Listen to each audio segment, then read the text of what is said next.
Hi hello എല്ലാ സുഹൃത്തുക്കൾക്കും നമസ്കാരം. മക്കളെ, അസിസ്റ്റന്റ് മോട്ടോർ വെഹിക്കിൾ ഇൻസ്പെക്ടർ പരീക്ഷയ്ക്ക് വേണ്ടിയുള്ളതാകുന്ന അപ്ലൈ ചെയ്യാനുള്ള ലിങ്ക് PSCയുടെ സൈറ്റിൽ ഓപ്പൺ ആയിട്ടുണ്ട്. ജൂലൈ മാസം 1 വരെയാണ് ഡേറ്റ്.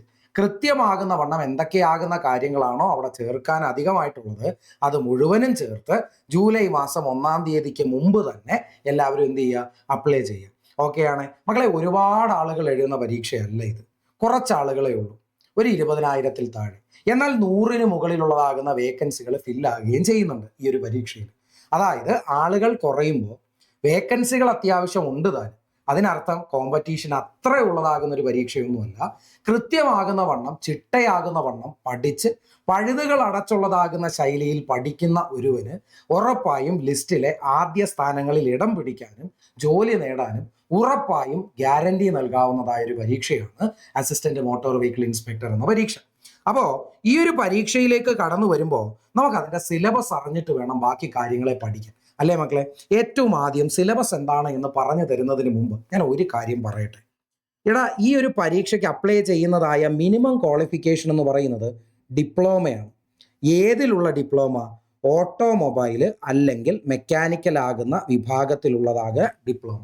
ശരിയല്ലേ? ഇനി ഞാൻ പറയുന്നത് ആകുന്ന രീതിയിലൊന്ന് ആലോചിക്കണേ. ഈ പറയുന്ന ബേസിക് ആകുന്ന മിനിമം ആകുന്ന ഡിപ്ലോമ ക്വാളിഫിക്കേഷൻ ഉള്ള ആളുകൾ എഴുതുന്ന പരീക്ഷയാകുമ്പോൾ പരീക്ഷയുടെ ചോദ്യ പേപ്പറിൽ ഒരു 60% മുകളിലുള്ളതാകുന്ന ചോദ്യങ്ങളും ഈ ഒരു നിലവാരത്തിൽ നിന്നുള്ളതാണെങ്കിൽ, അതായത് നമ്മൾ +1 +2 നിലവാരത്തിൽ പഠിക്കുന്നത് എങ്ങനെയാണോ അതേപോലെ തന്നെ ഇവിടെയും പഠിച്ചാൽ മതി. അത്രയും ലെവൽ വരെ ഉള്ളതാകുന്ന ഒരു പരീക്ഷയേ ഉള്ളൂ ഇവൻ. ഓക്കെ ആണോ? ഇതുവരെ നടത്തിയതിൽ അത്രയും ലെവലേ ഈ പരീക്ഷയ്ക്കുള്ളൂ. അതായത് അത്യാവശ്യം നല്ലതാകുന്ന വണ്ണം പഠിച്ചാൽ മിനിമം ഒരു 60% മുകളിലും, ഇനി ഏറ്റവും നല്ലതാകുന്ന വണ്ണം പഠിച്ചാൽ ഒരു 70-80 ആകുന്ന റേഞ്ചിലും നമുക്ക് മാർക്ക് ഉറപ്പായിട്ടും സ്കോർ ചെയ്യാൻ പറ്റും. ഇതിനു മുന്നുള്ള പ്രീവിയസ് ചോദ്യങ്ങളൊക്കെ നിങ്ങളൊന്ന് എടുത്തു നോക്കുക, നിങ്ങൾക്കത് വ്യക്തമായിട്ട് മനസ്സിലാവും. ഓക്കെ ആണ്. ഇനി ഇവിടെ നമുക്ക് 40 മാർക്ക് മെക്കാനിക്കൽ ആകുന്ന ഭാഗത്തു നിന്നും 40 മാർക്ക് നമുക്ക് ഓട്ടോമൊബൈൽ മേഖലയിൽ നിന്നും ഒരു 20 മാർക്കിന്റെ ചോദ്യങ്ങൾ ഡ്രൈവിംഗ് റിലേറ്റഡ് ആകുന്ന കാര്യങ്ങളിൽ നിന്നുമായിട്ടായിരിക്കും വരിക. അതായത് അവിടെ നിയമങ്ങളായിട്ട് എന്തെങ്കിലും ഉണ്ടെങ്കിൽ, അവിടെ വണ്ടി ഓടിക്കുമ്പോൾ നമ്മൾ എന്തൊക്കെയാകുന്ന കാര്യങ്ങളാണ് ശ്രദ്ധിക്കേണ്ടത് എന്നതുമായി ബന്ധപ്പെട്ട് അങ്ങനെയൊക്കെയുള്ള കാര്യങ്ങളൊക്കെയാണ് വരുന്നത് കേട്ടോ. അപ്പോൾ 100 മാർക്കിന്റെ ചോദ്യ പേപ്പറാണ്. 40 മാർക്ക് മെക്കാനിക്കലിൽ നിന്നും 40 മാർക്ക് ഓട്ടോമൊബൈലിൽ നിന്നും ഒരു 20 മാർക്ക് എന്ന് പറയുന്നത് എവിടെ നിന്നുമായിരിക്കും വരുന്നത്? നമ്മുടെ ഡ്രൈവിംഗ് റിലേറ്റഡ് ആകുന്ന ടോപ്പിക്സിനകത്ത് നിന്നും. ഇനി നമുക്ക് ഒന്ന് വ്യക്തമാകുന്ന വണ്ണം പറയണമെന്നൊന്നുമില്ല, ഒരു ഒരു ഓവറോൾ ആകുന്ന രീതിയിൽ സിലബസിൽ ആരൊക്കെ ഉണ്ടെന്ന് നോക്കാം.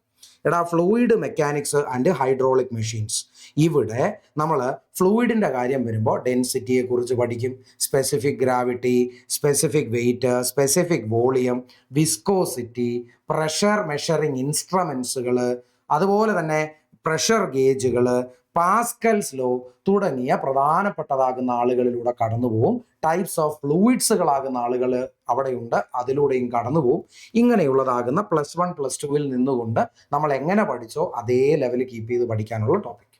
ഓക്കെ ആണോ? ഈ ഒരു ഭാഗത്ത് നിന്ന് 10 മാർക്കാണ്. തീർന്നിട്ടില്ല, ഇനിയും അവിടെ കുറച്ച് ആളുകൾ കൂടിയുണ്ട്. അവിടെ താണ്ടെ ഒറിഫേസ്, നോച്ചസ്, വെഞ്ചൂർ, മീറ്റർ, അതുപോലെ ടൈപ്സ് ഓഫ് ഫ്ലൂയിഡ് ഫ്ലോ. അതാണ് ഏറ്റവും ഇമ്പോർട്ടൻറ്റ്. ഫ്ലോ ആകുന്നത് സ്റ്റഡിയും അൺസ്റ്റഡിയും ഉണ്ട്, യൂണിഫോം ഉണ്ട്, നോൺ യൂണിഫോം ഉണ്ട്, ലാമിനാർ, ടർബുലന്റ്, പിന്നെ കണ്ടിന്യൂറ്റി ഇക്വേഷൻ, അതുപോലെ head losses, minor major losses, ഇങ്ങനെ കുറച്ചധികം ആളുകളുണ്ട്. പിന്നെ അത് കഴിഞ്ഞ് നിങ്ങൾ ഇവനെയൊക്കെ കേട്ടിട്ടുണ്ടാവും, flash point, fire point, neutralization number എന്നിങ്ങനെയാകുന്ന ആളുകൾ. അത് കഴിഞ്ഞ് ഹൈഡ്രോളിക് മെഷീൻസുകൾ, അവിടെ പമ്പിനെ കുറിച്ചും പലതരമാകുന്ന ടർബൈൻസുകളെ കുറിച്ചും ഒക്കെ നമ്മൾ പഠിക്കേണ്ടതായിട്ട് വരും. ഇനി ഞാനൊരു കാര്യം പറയട്ടെ.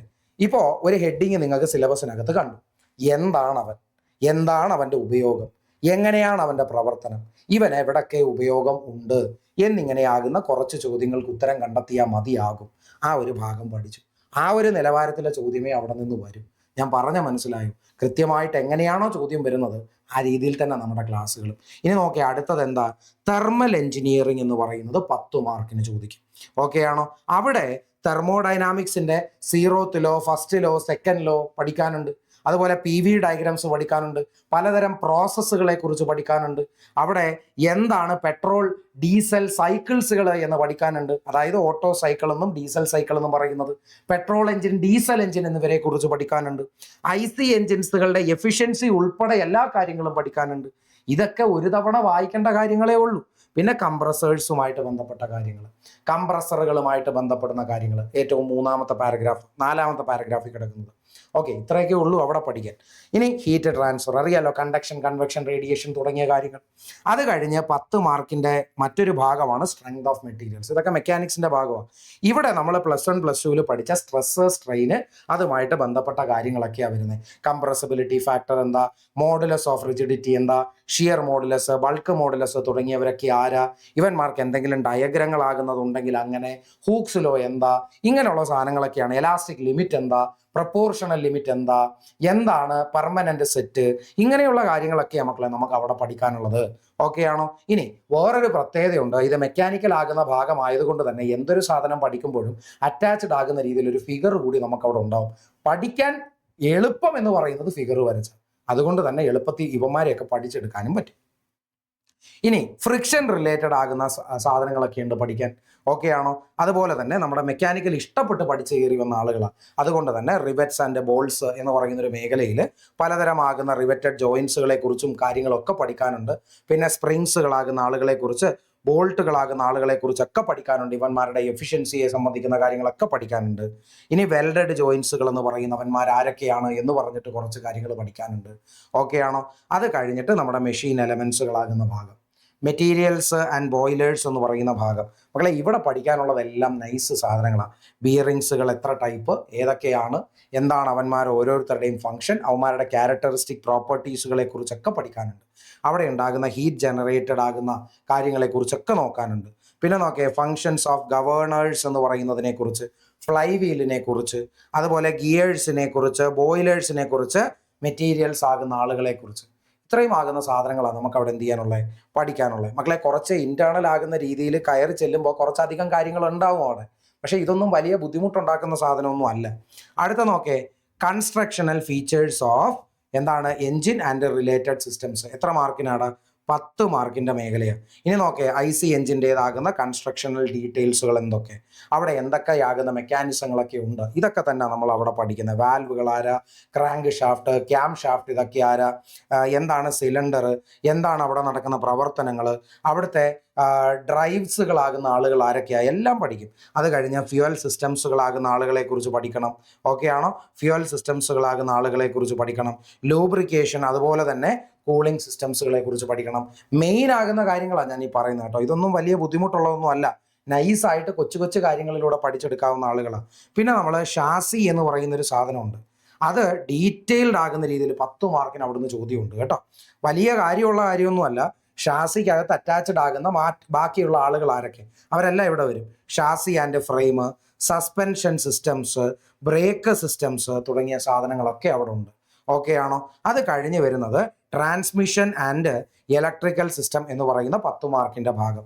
അവിടെ ട്രാൻസ്മിഷൻ സിസ്റ്റം എന്ന് പറയുന്നത്, അതായത് ഒരിടത്ത് നിന്ന് മറ്റൊരിടത്തേക്ക് ആ ഡ്രൈവ് കൊണ്ടുപോകുന്ന, എനർജി കൊണ്ടുപോകുന്ന ഭാഗങ്ങൾ എന്തൊക്കെ, അവിടെ പലതരം കൺസ്ട്രക്ഷണൽ ഫീച്ചേഴ്സുകളെ കുറിച്ച് നമുക്ക് പഠിക്കാനുണ്ട്. പ്രൊപ്പല്ലർ ഷാഫ്റ്റുകളെ കുറിച്ച്, വീൽസുകളെ കുറിച്ച്, ഇലക്ട്രിക്കൽ സിസ്റ്റങ്ങളെ കുറിച്ച്, സ്റ്റാർട്ടർ സ്വിച്ച്, സ്റ്റാർട്ടർ മോട്ടർ, മറ്റ് കൺസ്ട്രക്ഷണൽ ഫീച്ചേഴ്സുകളെ കുറിച്ച്, ടൈപ്സ് ഓഫ് ഇഗ്നിഷൻ സിസ്റ്റംസിനെ കുറിച്ചിട്ട്, പിന്നെ അവിടെ മറ്റു കുറച്ച് ആംഗിളുകളും, പിന്നെ അവിടെ ഉപയോഗിക്കുന്ന മെറ്റീരിയൽസുകളും, ആ പറയുന്ന സാധനങ്ങളെ പ്രോപ്പർട്ടീസുകളും ഒക്കെ പഠിക്കാനുണ്ട് കേട്ടോ. ഇനി നമ്മൾ തിരിച്ച് നമ്മുടെ ഓട്ടോമൊബൈൽ ഭാഗത്ത് നിന്ന് ഇങ്ങനെ കയറി വരുമ്പോൾ ഏറ്റവും എളുപ്പമുള്ളൊരു ഭാഗമാണ് transportation management and modern technologies. ഇവിടെ നിങ്ങൾ എന്തൊക്കെയാകുന്ന കാര്യങ്ങളെ നമുക്ക് കാണാൻ സാധിക്കുന്നുണ്ടോ, അതെല്ലാം വളരെ മൈനർ ആകുന്ന നിലയിൽ എന്താണ് ആ ആളെന്ന് മനസ്സിലാക്കിയാൽ മതി. ലോജിക്കലാകുന്ന രീതിയിൽ ചോദ്യങ്ങൾ നമുക്ക് ഈ ഒരു ഭാഗത്ത് നിന്ന് പരീക്ഷയ്ക്ക് ഉറപ്പായിട്ടും കിട്ടും. നമുക്ക് നല്ല രീതിയിൽ മാർക്ക് സ്കോർ ചെയ്യാൻ പറ്റുന്ന ഒരു ഏരിയയാണ്. 10 മാർക്കാണ് ഇവിടെ നിന്ന് വരിക. ഓക്കെ ആണോ? ഇതെല്ലാം കഴിഞ്ഞ് കഴിയുമ്പോഴത്തേക്ക് അവിടെ ബാറ്ററിയും ബാക്കിയുള്ള ഒരുപാട് കാര്യങ്ങളുണ്ട്. അതെല്ലാം കഴിഞ്ഞ് കഴിയുമ്പോൾ ടോപ്പിക് ബേസ്ഡ് ആകുന്ന എന്താണ് ചോദ്യങ്ങൾ വരും. അവിടെ ഡ്രൈവിംഗ് ലൈസൻസ് സംബന്ധമാകുന്ന മാത്രം 10 ചോദ്യങ്ങൾ വരുന്നുണ്ട്. അതിൽ മോട്ടോർ വെഹിക്കിൾ റെഗുലേഷൻസ് എന്ന് പറഞ്ഞിട്ട് ഒരു PDF അവൈലബിൾ ആണ്. ചുമ്മാ വായിച്ച് കളയാനുള്ള ഒരു 10-20 പേജ് അടങ്ങുന്ന ഒരു ബുക്ക്, അത്രയുള്ള ഒരു ബുക്കിലെറ്റ്, അതിനൊരു 5 മാർക്കുണ്ട്. പിന്നെ അവിടെ നമുക്ക് നോക്കാനുള്ളതെന്ന് പറയുന്നത് എന്താണ്, മോട്ടോർ വെഹിക്കിൾ നിയമം എന്ന് പറയുന്നതിൽ ചാപ്റ്റർ 2 മാത്രമായിട്ട് നോക്കിയാൽ നമുക്ക് എത്ര മാർക്ക് കിട്ടൂടാ? അവിടെ നിന്ന് ഒരു 5 മാർക്ക് കിട്ടും. എത്ര മാർക്ക് കിട്ടും? 5 മാർക്ക്. ഇനി അതേ സാധനം കുറച്ചുകൂടെ ഒന്ന് ഡീറ്റെയിൽ ആകുന്ന വണ്ണം പഠിച്ചെടുത്താൽ ഈ മോട്ടോർ വെഹിക്കിൾ നിയമത്തിനകത്ത് നിന്ന് മാത്രം ഒരു 7 മാർക്ക്. അതായത് നിയമം മാത്രം പഠിച്ചാൽ 7 5 12 5 17 മാർക്കാണ് വരുന്നത്. കണ്ടോ? അത് കഴിഞ്ഞ് അടുത്തതാകുന്ന ബേസിക് ഈ മോട്ടോർ വാഹന നിയമം കഴിഞ്ഞ് വരുന്ന അടുത്തൊരു ഭാഗത്തിലേക്ക് വരുമ്പോഴാണ് നമ്മൾ അവിടെ എന്തിനെക്കുറിച്ച് കാണുന്നത്? നമ്മുടെ Kerala motor vehicle taxation act 1976, Kerala motor vehicle taxation act 1976. കുറച്ച് ആളുകളെ കുറിച്ച് പഠിക്കാനുള്ളൂ. 3 മാർക്കിന്റെ ഒരു ഭാഗമാണ്. ഓക്കെ ആണോ? ഇത്രയും ആകുന്ന ഭാഗങ്ങളിലൂടെ കടന്നു പോകുമ്പോൾ നമ്മുടെ മോട്ടോർ വെഹിക്കിൾ ഡിപ്പാർട്ട്മെന്റിലേക്കുള്ള തെരഞ്ഞെടുപ്പിന് നടത്തുന്ന അസിസ്റ്റന്റ് മോട്ടോർ വെഹിക്കിൾ ഇൻസ്പെക്ടറിന്റെ സിലബസ് പൂർണ്ണമാവും. എടാ, ഞാനൊരു കാര്യം പറയാം. +2 തലത്തിൽ നിങ്ങൾ എങ്ങനെ പഠനം മുന്നോട്ട് കൊണ്ടുപോയോ അത്ര തന്നെ ബുദ്ധിമുട്ട് മാത്രമേ ഇവിടെയും നിങ്ങൾക്ക് ഫീൽ ചെയ്യത്തുള്ളൂ. പഠിച്ചാൽ ഏറ്റവും നല്ലതാകുന്ന രീതിയിൽ പഠിക്കുക. കൃത്യമാകുന്ന വണ്ണം കോമ്പറ്റീഷൻ എന്ന് പറയുന്നത് കുറവായതുകൊണ്ട് നിങ്ങൾ കൃത്യമാകുന്ന വണ്ണം പഠിച്ചാൽ മതി. കൃത്യമാകുന്ന വണ്ണം നിങ്ങൾക്ക് ലിസ്റ്റിനകത്ത് കടന്നുകൂടാൻ പറ്റും. നല്ല നല്ല റാങ്കുകൾ നേടാൻ പറ്റും. അപ്പോൾ ഈ പറയുന്ന സിലബസ് കൃത്യമായിട്ട് മനസ്സിലായി എന്ന് വിശ്വസിക്കുന്നുണ്ട്. ഇനിയും 1-2 ആകുന്ന പ്രീവിയസ് ക്വസ്റ്റ്യൻസിൻ്റെ സെഷനുകൾ കൂടി ഞാൻ നിങ്ങൾക്ക് ഇട്ടുതരാം. കൃത്യമായിട്ട് അതുകൂടി കണ്ട് എന്താണ് ഈ പരീക്ഷയുടെ ഒരു ഓവറോൾ ഐഡിയ എന്ന് എന്ത് ചെയ്യുക, ഒരു ബേസിക് ആകുന്ന രീതിയിൽ ഒന്ന് സെറ്റാക്കി എടുക്കുക. ഓക്കെ ആണോടാ? അപ്പോൾ കൂടുതലാകുന്ന കാര്യങ്ങളുമായിട്ട് അടുത്ത വീഡിയോയിൽ കാണാം. ബൈ.